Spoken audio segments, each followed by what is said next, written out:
Hi guys, আসসালামু আলাইকুম। আপনারা সবাই কেমন আছেন? আশা করি সবাই ভালো আছেন। আজকে আবার আসলাম নতুন একটা ভিডিও নিয়ে আপনাদের মাঝে। তো আজকে আমি বানাবো মুরগির মাংস, তাই ভাবলাম আপনাদের সাথে অল্প শেয়ার করি। দেখেন এতে মশলাগুলো সব আমি রেডি করে নিছি।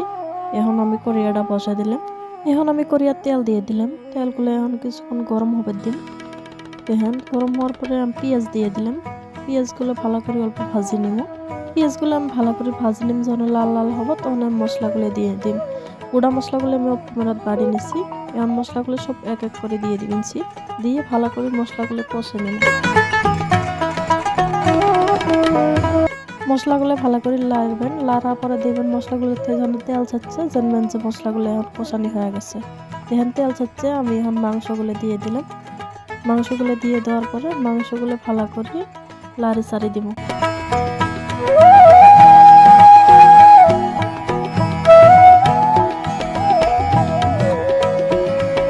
মাংসগুলো দেখেন ভালো করে লাড়ি চাড়ি দিলাম, যাতে যেন মশলাগুলো সব মাংসগুলোর গাওয়াত ভরে। লাড়া হয়ে গেছে, এখন আমি ঢাকি দিয়ে আর কিছুক্ষণ জাল করবো।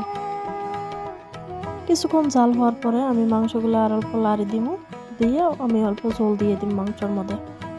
মাংসগুলো বেশি ঝোল রাখবেন নি আমি, তাই পরিমাণ মতন ঝোল দিয়ে আমি মাংসগুলো এখন ঢাকি দিলাম আর কিছুক্ষণ জাল হোক।